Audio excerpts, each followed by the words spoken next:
Well, that's what you say. I'm not living my purpose at that time.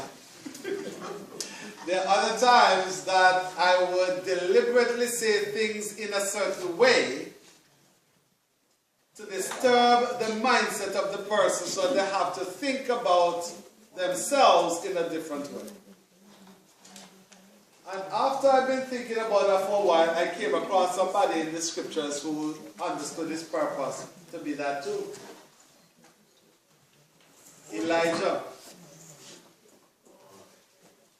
And not only did Elijah know that, but King Ahab knew that about Elijah.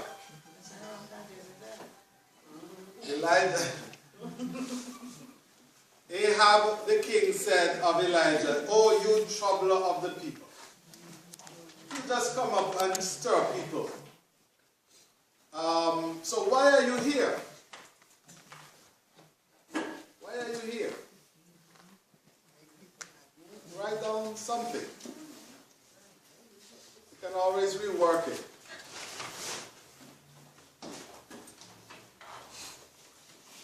You see, if you discover your purpose, and since purpose seems always to be linked with success, whatever you seek to do ought to be linked with your purpose. What it is that you understand yourself to be here for. If you're going to do a business, it ought to be consistent with your purpose in life. Why are you here? Okay?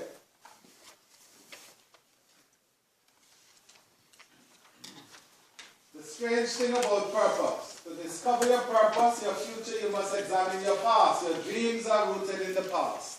I said that earlier on, right? And the next thing, who or what impressed you? What drives you? What guides you? What directs your life? Think about it. Who really impressed you? You think back over the years of your life. What about them impressed you?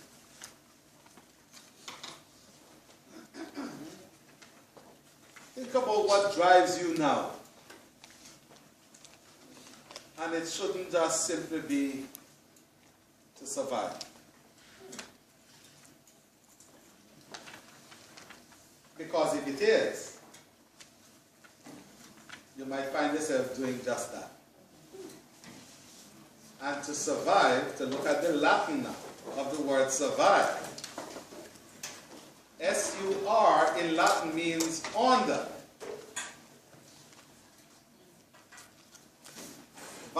Vivo, vivos, is to under live.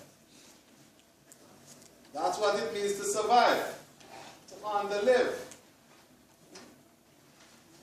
So if you're just surviving, you are living below expectations.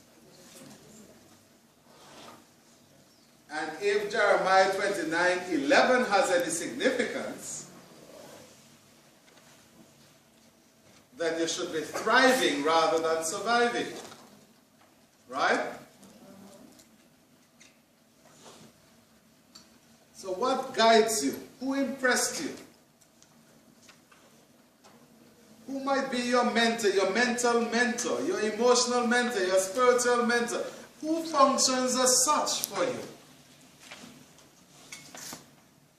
And it might not be that you have any conversation with them, but you'll have conversation with what they represent for you. What drives you? These are important questions as you move toward your purpose. Okay? So I want you to make notes vis-a-vis that. As you do it though, notice something. Notice the environment in which you live out your life.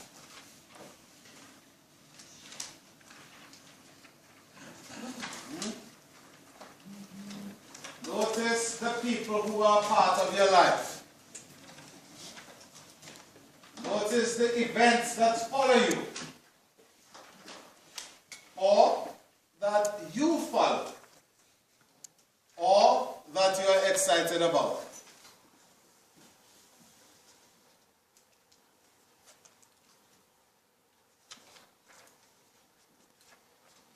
You need to be able to say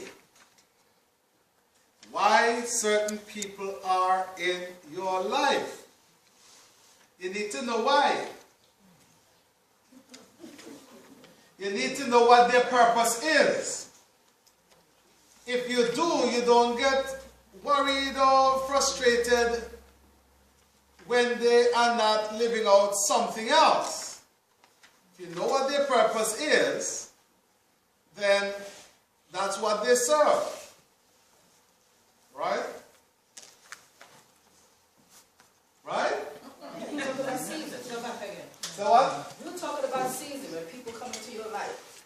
Certain people come in your life for a season and then they depart. Some do, but sometimes we tolerate people in our life that we have no business tolerating in our lives as well. Hence we need to understand the purpose that a person serves. When a person has already served the purpose, it's time to move on.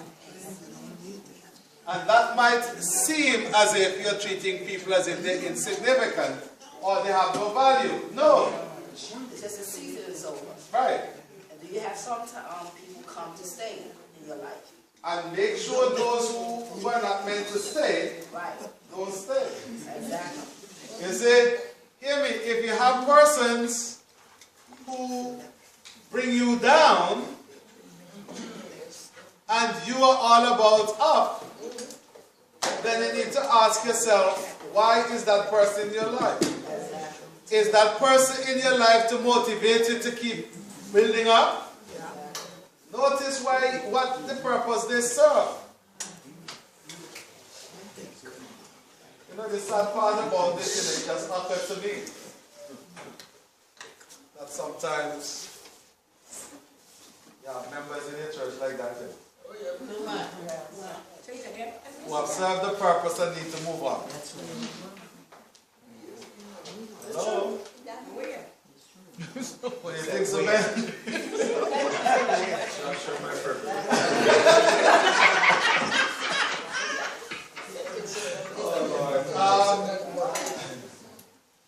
You need to understand that there is only one thing you can do. That is in your control.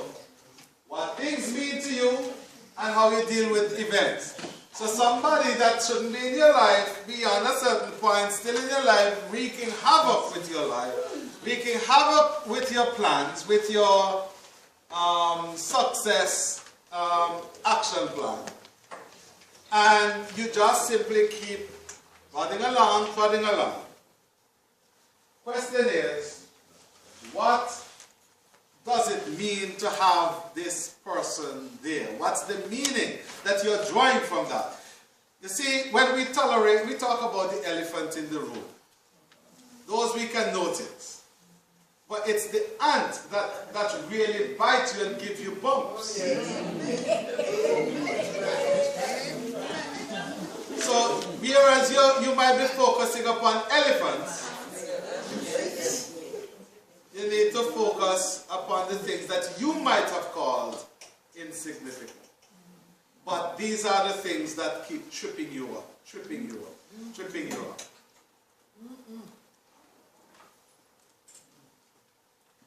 And notice something else. There are certain things in your control and there are others that are not.